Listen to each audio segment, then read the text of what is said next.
My legions of terror will have helmets with clear plexiglass visors, not face-concealing ones. My ventilation ducts will be too small to crawl through.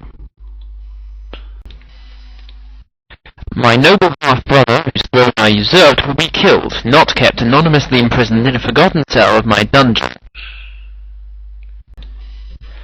Shooting is not too good for my enemies.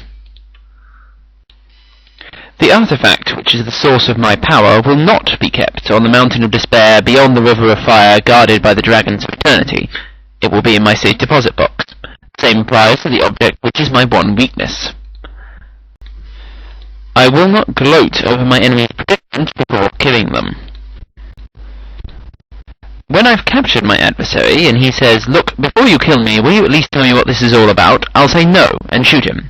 No, on second thoughts, I'll shoot him and then say no. After I kidnap the beautiful princess, we will be married immediately in a quiet civil ceremony, not a lavish spectacle in 3 weeks' time, during which the final phase of my plan will be carried out. I will not include a self-destruct mechanism unless absolutely necessary. If it is necessary, it will not be a large red button labelled "Danger, do not push." The big red button marked "Do not push" will instead trigger a spray of bullets on anyone stupid enough to disregard it. Similarly, the on-off switch will not be clearly labelled as such. I will not interrogate my enemies in the inner sanctum. A small hotel well outside my borders will work just as well. I will be secure in my superiority. Therefore, I will feel no need to prove it by leaving clues in the form of riddles or leaving my weaker enemies alive to show they pose no threat. One of my advisors will be an average 5-year-old child. Any flaws in my plan that he is able to spot will be corrected before implementation. All slain enemies will be cremated, or at least have several rounds of ammunition emptied into them, not left for dead at the bottom of the cliff. The announcement of their deaths, as well as any accompanying celebration, will be deferred until after the aforementioned disposal. The hero is not entitled to a last kiss, a last cigarette, or any other form of last request.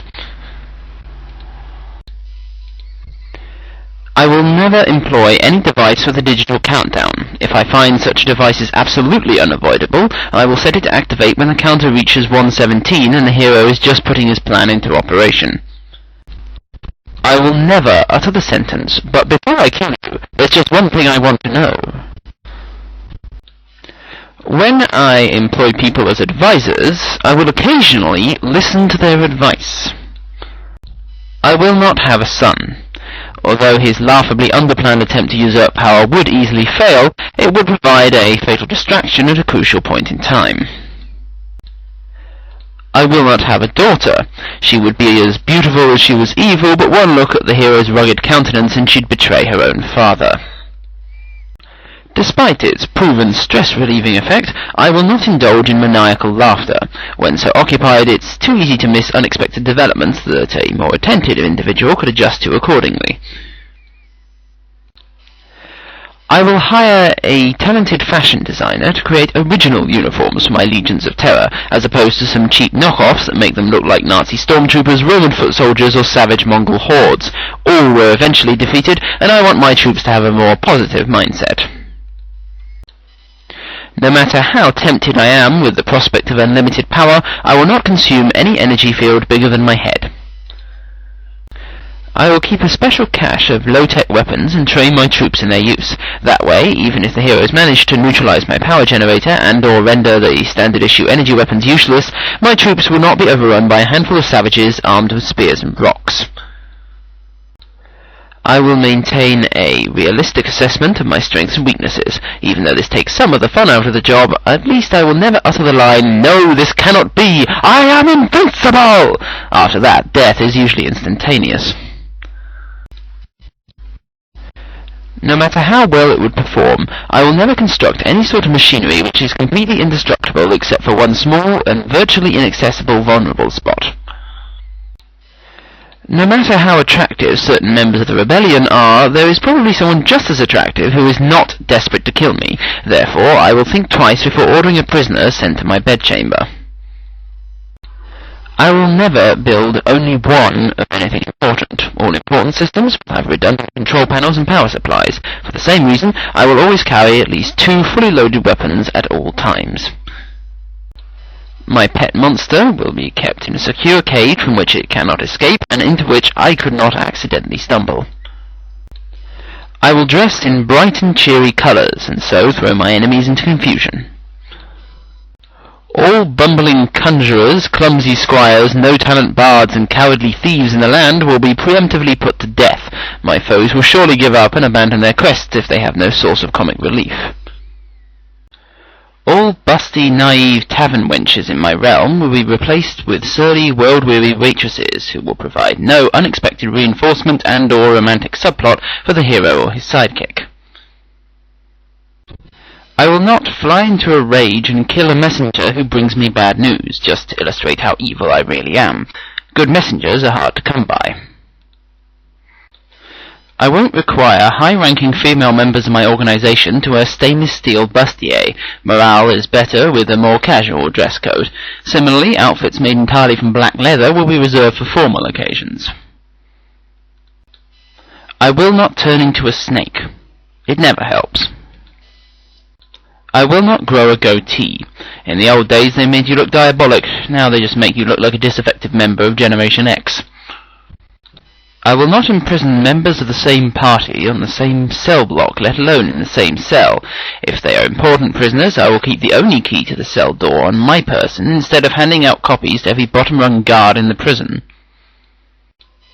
If my trusted lieutenant tells me my legions of terror are losing a battle, I will believe him. After all, he's my trusted lieutenant. If an enemy I've just killed has a younger sibling or offspring anywhere, I will find them and have them killed immediately, instead of waiting for them to grow up harbouring feelings of vengeance towards me in my old age. If I absolutely must ride into battle, I will certainly not ride at the forefront of my legions of terror, nor will I seek out my opposite number among his army. I will be neither chivalrous nor sporting. If I have an unstoppable superweapon, I will use it as early and as often as possible, instead of keeping it in reserve. Once my power is secure, I will destroy all those pesky time-travel devices. When I capture the hero, I will make sure I also get his dog, monkey, ferret, or whatever sickeningly cute little animal capable of untying ropes and filching keys happens to follow him around. I will maintain a healthy amount of skepticism when I capture the beautiful rebel, and she claims she is attracted to my power and good looks and will gladly betray her companions if I just let her in on my plans. I will only employ bounty hunters who work for money. Those who work for the pleasure of the hunt tend to do dumb things like even the odds to give the other guy a sporting chance. I will make sure I have a clear understanding of who is responsible for what in my organization. For example, if my general screws up, I will not draw my weapon, point it at him, say, "And here is the price for failure," then suddenly turn and kill some random underling. If an advisor says to me, "My liege, he is but one man. What can one man possibly do?" I will reply, "This," and kill the advisor. If I learn that a callow youth has begun a quest to destroy me, I will slay him while he is still a callow youth, instead of waiting for him to mature. I will treat any beast I control through magic or technology with respect and kindness. Thus, if the control is ever broken, it will not immediately come after me for revenge. If I learn the whereabouts of the one artifact which can destroy me, I will not send all my troops out to seize it. Instead, I will send them out to see something else and quietly put a want ad in the local paper. My main computers will have their own special operating system that will be completely incompatible with standard IBM and Macintosh PowerBooks.